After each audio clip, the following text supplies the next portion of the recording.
Salve, salve, salve, salve, rapaziada, tudo certo com vocês? Como vocês estão? Espero que todos estejam bem. Expectativa para essa terceira rodada de Série B, né, cara? Porque no final das contas, deixa eu tirar esse fio aqui. No final das contas, o Atlético ele começa a Série B de uma maneira curiosa, que é tendo muitos confrontos de times que foram rebaixados junto com o Atlético.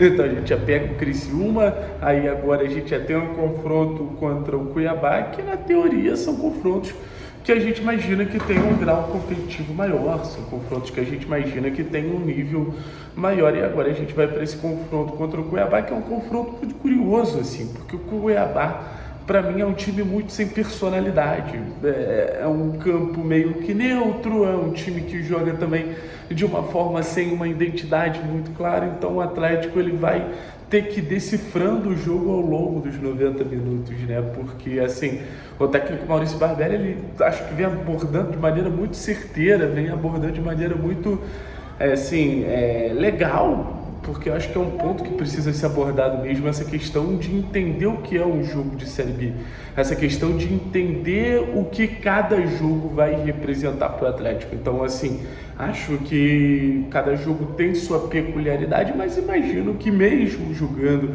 fora de casa, mesmo jogando na Arena Pantanal em Cuiabá, o Atlético vai ter um roteiro muito parecido do que foi o jogo em Belém do Pará, do que foi o jogo também na Arena da Baixada contra o Criciúma, que é seu protagonista.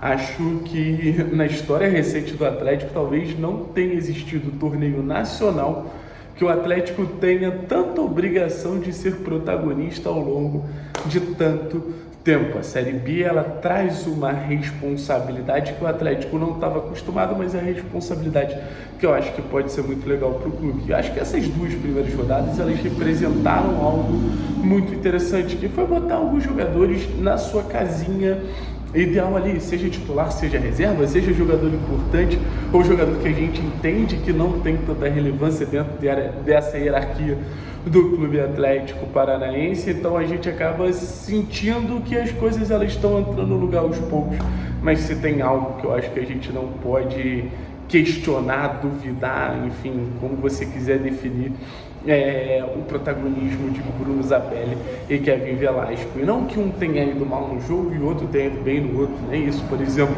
no jogo contra o Paysandu, que para mim o Velasco foi um bom coadjuvante, a gente teve o Zapelli como o melhor jogador da partida, fazendo gols, sendo mais influente, construindo mais situações, sabe? Eu acho que foi o MVP ali do primeiro jogo contra o Paysandu. E já no segundo jogo a gente teve um Velasco aparecendo mais, um Velasco sendo mais influente, um Velasco sendo, para mim, o melhor jogador da partida, mas um Zapelli também compondo bem esse setor ofensivo. Então a gente até brinca, né? Zapelasco, parece nome de pimenta da dupla, mas são os dois jogadores mais influentes e os dois jogadores mais importantes dessa equipe. Quando a gente tem pelo menos um jogando muito bem, pelo menos um numa grande tarde, numa grande noite, a gente já tem um Atlético pronto para ser protagonista. Eu acho que tem um detalhe muito legal desses dois jogadores, que são jogadores que obviamente têm uma individualidade muito forte, eu não quero tirar isso deles, acho que é importantíssimo a gente ter essa individualidade aparecendo, é importantíssimo ter essa individualidade falando mais alto, mas eu acho que a gente fala também de jogadores que têm esse lado coletivo muito forte, sabe? O Velasco, conseguiu, por exemplo, contra o Criciúma, fazer aquele lado direito funcionar super bem, potencializando Palácios, potencializando o Filipinho. Então você cria uma zona criativa na zona de atuação ali do Kevin Velasco. E do lado esquerdo, algo que a gente está acostumado há mais tempo, que é ver o Bruno Zapelli conseguindo criar conexões, conseguindo fazer com que esse jogo coletivo, no setor que ele esteja atuante, seja ainda mais influente, sabe? Então, tanto com a capacidade de passe do Zapelli, com esse jogo mais cerebral, com esse jogo mais pensado, podemos dizer assim, quanto com essa intensidade do Velasco, eu acho que o Atlético ele tem sempre zonas muito produtivas. Só que agora, para um jogo que vai ser um ataque contra a defesa, eu acho que vai ser o ataque contra a defesa mais complicado que a gente vai ter na competição, porque o Cuiabá, junto com o Guto Ferreira, é um time que sabe se fechar, é um time que sabe se proteger, fecha o corredor central, obriga a gente a jogar pelos lados. A gente vai precisar que esses jogadores apareçam, a gente vai precisar que o talento desses jogadores fale mais alto. Aí a gente volta para aquela série de debates em relação aos pontos qualitativos que o Atlético tem na frente dos concorrentes ali da Série B. O Atlético é um time melhor do que os outros na Série B, e quando você tem um jogo de um time que vai tentar neutralizar essas potências técnicas que o Atlético tem, Velasco, Zapelli, o próprio Luiz Fernando, Allan Kardec, e você ter esses jogadores querendo fugir dessa armadilha, cara, é o desafio do jogo, né? É a armadilha presa, e a gente vai ver como vai acontecer essa interação. Mas eu estou muito animado para que essa dupla se estabilize de vez, né?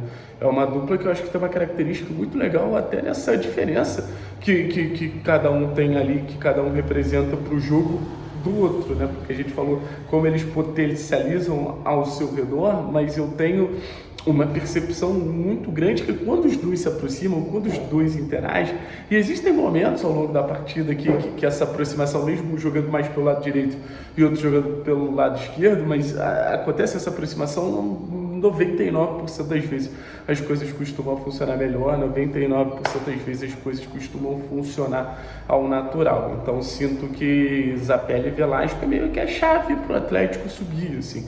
É óbvio que outros jogadores são muito importantes, o Isaac, o Luiz Fernando, o Allan Kardec, aí chegando agora o Renan Peixoto, a gente sabe de todo o potencial e toda a importância que o João pode ter também para esse time, mas eu acho que esse Atlético de 2025 fica muito marcado por essas duas faces, né?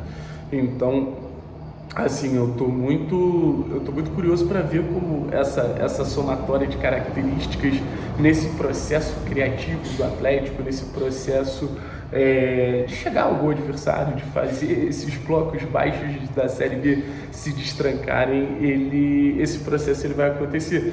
De um Zapelli, um Velasco melhorando, mas de um Zapelli e Velasco melhorando juntos, sabe? De um Zapelli e Velasco sendo duas peças ali que o Atlético funciona a partir deles, mas funciona com eles interagindo. Então acho que esse é um ponto muito importante da maturidade desse time, né? A gente fala que é um time em desenvolvimento, e óbvio que esse desenvolvimento pode partir de questões individuais, mas esse desenvolvimento também tem esse viés coletivo, tem essa percepção coletiva, tem essa dinâmica coletiva. Então, assim, eu sinto que a gente está numa condição de ter talvez os dois jogadores mais talentosos do campeonato. Acho que o Josué do rival começa muito bem, mas Velasco e Zapelli com certeza estão no top 5 ali. E aquilo, né? É uma temporada também de recuperação dos dois. O Zapelli chegou muito criticado, apesar de achar que as críticas são completamente injustas, e o Velasco vem do futebol mexicano para se recuperar no Atlético. E o Atlético, parece ser um contexto muito legal agora para que esses caras possam ter o talento deles ali potencializados, o talento deles ali desabrochados, porque o próprio Barbieri falou, né, da mudança da água para o vinho do Bruno Zapelli, em questão de conseguir fazer todo o talento que ele tem, toda a capacidade de criar jogadas que ele tem, em uma postura muito legal, e eu acho que isso é perceptível junto à torcida do Atlético. O Velasco saindo de um caos pessoal que ele vivia no México para chegar no Atlético e se sentir muito feliz, se sentir muito confortável. São os relatos que existem para a gente tentar recuperar aquele teto que ele já tinha demonstrado lá no Deportivo Cali. Então, assim, é uma temporada muito simbólica para os dois de reconstrução, assim como o Atlético ia se reconstruir também. Valeu, pessoal. Tamo junto, é nóis. Forte abraço. Tchau, tchau.